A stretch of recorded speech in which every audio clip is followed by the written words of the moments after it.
Salam alaikum wa rahmatullah.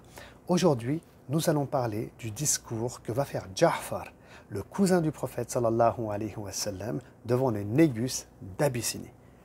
Alors ce discours, il est magnifique, car il nous montre les vraies valeurs de l'islam.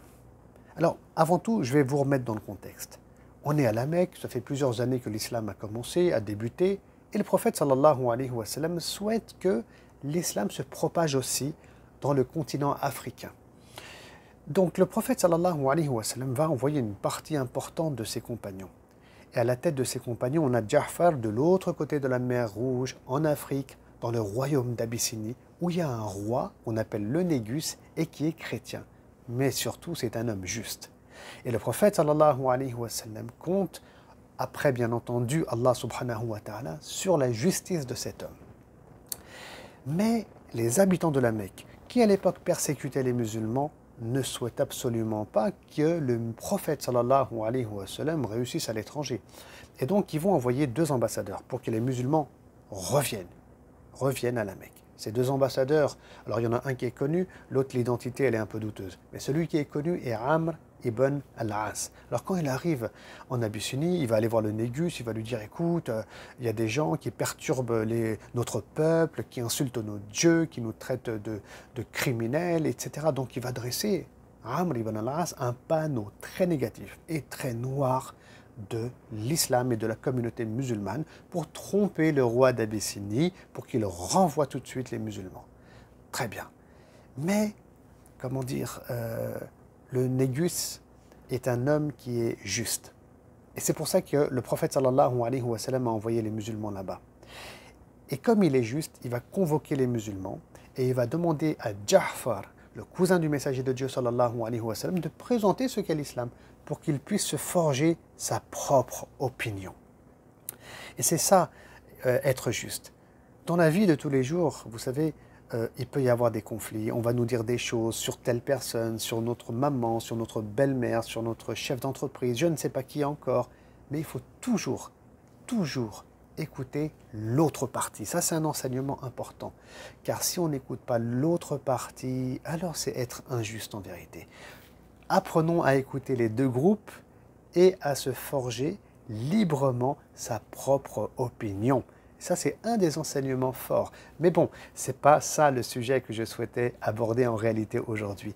Je voulais plutôt m'arrêter, et c'est ce que je vais faire maintenant, sur le magnifique discours de Ja'far. Et oui, puisque quand il va présenter l'islam au Négus, alors il va le présenter d'une manière mais vraiment exceptionnelle. Il nous montre ce qu'est l'islam, l'essence de l'islam. Alors écoutez bien, je vais lire le discours et ensuite je tirerai des enseignements spirituels mais aussi contemporains. Donc Ja'far va dire devant le Négus: ô souverain, nous vivions plongés dans les ténèbres de l'ignorance, nous adorions des idoles, nous vivions dans la luxure, nous mangions la bête morte, nous ne respections ni les liens de parenté, ni les devoirs de bon voisinage. Et le plus fort d'entre nous dévorait le plus faible. Ainsi nous étions, jusqu'au jour où Dieu suscita parmi nous un homme dont la lignée, l'honnêteté, la sincérité et la pureté d'âme étaient connues et appréciées de tous. Il a appelé à confirmer l'unicité de Dieu. Rejetant l'adoration des idoles, nous a ordonné de dire la vérité, de tenir nos engagements, d'être miséricordieux et d'honorer les droits de la famille et des voisins. Il nous a enjoint de ne pas commettre les interdits, de ne pas verser le sang, de nous détourner des turpitudes, de ne pas faire de faux témoignages, de ne pas manger les biens des orphelins, de prier, de donner l'aumône et de jeûner. Le discours est en réalité un tout petit peu plus long, mais c'est là l'essentiel du discours qu'on voudrait analyser ensemble. La première chose, remarquez que quand on va demander à Ja'far de présenter l'islam, il va directement vers l'essence de notre religion. Il va vers ce qui est fondamental. Il ne va pas s'arrêter à des détails où il peut y avoir des milliards de débats sur le dessin, la musique, etc., qui sont, comment dire, vraiment des branches comme ça, des détails de notre religion, ce qu'on appelle des furu'. L'essentiel, il est dit ici par Ja'far. Quand on lui demande c'est quoi l'islam, c'est ça sa réponse. Et là, il est en train de nous exposer la révélation du Coran dans la période mécoise. Et oui, c'est pour ça que le musulman, déjà, il doit avoir le sens de la priorité. Quand on lui demande de parler de l'islam, qu'il nous parle de ce qui est prioritaire, de ce qui est important. Après, dans le domaine du perfectionnement, on peut aller dans d'autres détails, où il y a des débats par rapport au monde contemporain. Mais subhanallah, ne mélangeons pas tout. Ne faisons pas des choses secondaires, des choses prioritaires dans notre religion, alors que Allah subhanahu wa ta'ala ne le fait pas dans le Coran, subhanallah. Quelle erreur que de réfléchir de la sorte. La période mécoise. Vous savez, la révélation du Coran, elle est construite sur 23 années. 13 années à la Mecque, ensuite il y a l'Hégire et on a 10 années à Médine. Les 13 premières années de la révélation, c'est, comment dire, le cœur de l'islam qui est révélé. C'est-à-dire tout ce qui est lié à la spiritualité, au bon comportement et à la relation à Dieu. C'est-à-dire la croyance dans le monde de l'invisible, ce qu'on appelle la théologie.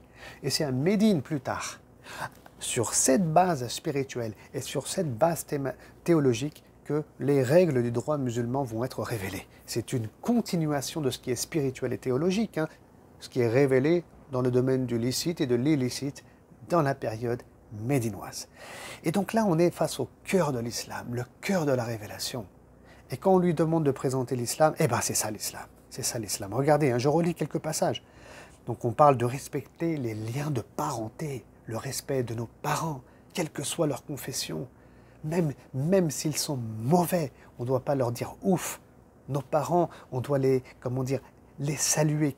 Ça peut être comme ils sont, on les salue, Inch'Allah Ta'ala. Quoi qu'il puisse arriver, on ne coupe pas ce lien-là. Le devoir avec les bons voisins, la bonne attitude, le bon comportement qu'on doit avoir avec le voisinage.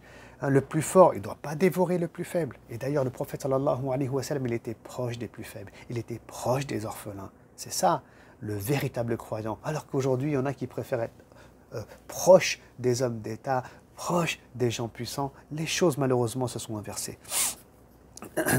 Plus loin, il est marqué, il a appelé à confirmer l'unicité de Dieu. Il nous a ordonné de dire la vérité.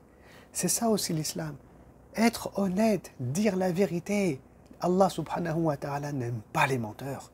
Et d'ailleurs, le prophète sallallahu alayhi wa sallam nous dit que mentir et le mensonge, c'est parmi les petits signes d'hypocrisie chez le musulman. Et il l'a invité à quoi encore? Regardez l'islam des débuts. Ça, c'est le minimum qu'il doit y avoir chez nous, subhanallah, chez chacun d'entre nous, chez chaque musulman, de tenir nos engagements.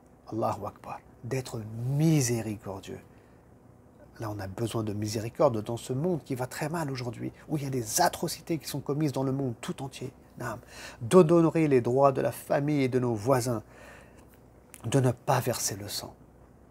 On polémique souvent sur tuer, pas tuer, je ne sais pas quoi, nanana, la guerre, ne pas verser le sang. Depuis quand verser le sang, c'est quelque chose de bien? Le prophète sallallahu alayhi wa sallam, s'il y a du sang qui a été versé à son époque, et ça sera, Inch'Allah Ta'ala, on le reverra avec plus de détails, c'était vraiment parce qu'il était agressé, c'est parce que les musulmans ils étaient combattus. Mais je rappelle que pendant cette période mécoise de 13 années, il y avait une interdiction de se battre. Vous savez pourquoi? Car Allah subhanahu wa ta'ala, il voulait institutionnaliser ses vertus et ses comportements dans les cœurs des croyants. Pour que quand ils se battent pour une bonne cause et ils se défendent face à une agressivité. Sinon, ils vont verser le sang, comme certains font aujourd'hui malheureusement. Non. Donc, les musulmans ne sont pas des barbares, ce sont des gens qui sont éduqués par le Coran, à travers un apprentissage, de nous détourner des turpitudes, etc. Vous savez, si on arrivait aujourd'hui, à notre époque, à vivre toutes ces vertus et tous ces comportements, et il faut essayer de se challenger pendant le mois du Ramadan, Inch'Allah. Pendant le mois du Ramadan, pourquoi pas essayer d'atteindre ces bons comportements, ou au moins, si on est vraiment trop loin, 2 ou 3 de ces bons comportements. Moi, je dis toujours que si on y arrive, ça sera la meilleure manière de lutter contre ce qu'on appelle en France l'islamophobie. Car là, si vous avez un comportement comme il avait Ja'far, comme il avait le prophète sallallahu alayhi wa sallam, les gens qui vous entourent, ils vont vous respecter. Les gens qui vont vous entourer, que vous rencontrez au travail et à l'extérieur, au marché et partout où vous irez, ils vont vous aimer aussi.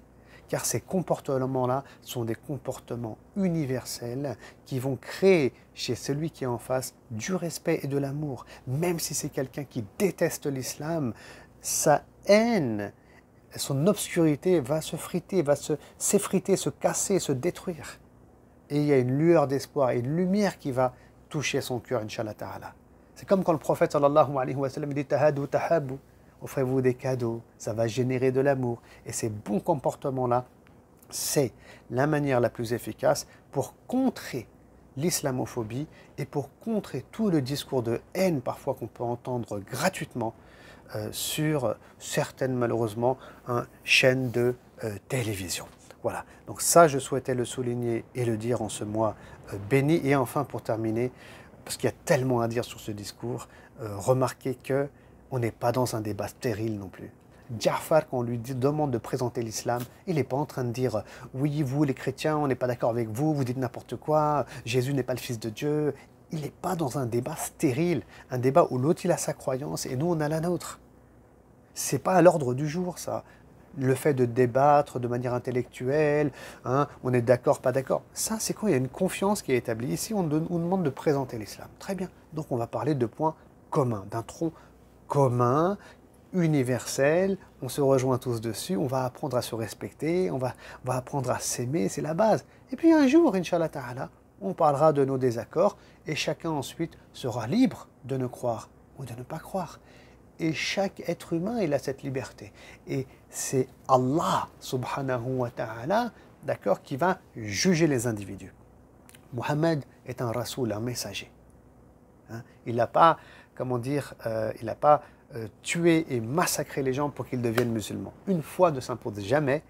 C'est à travers la discussion qu'on espère, et à travers notre dua, qu'on espère que les gens se tourneront vers l'islam. Vous voyez, donc ce n'est pas un débat stérile, c'est un débat, Inch'Allah Ta'ala, où vraiment on s'accorde dans notre humanité, dans un discours qui est humain, fraternel, où tout le monde est d'accord, toute personne avec une certaine conscience et une bonne foi est d'accord. Quant au désaccord, on a toute notre vie pour en parler. Voilà comment était Ja'far, voilà son discours, mais on pourrait en dire tellement des choses. Et Inch'Allah Ta'ala, on espère développer d'autres points à travers d'autres interventions. Wassalamu alaikum wa rahmatullahi wa barakatuh.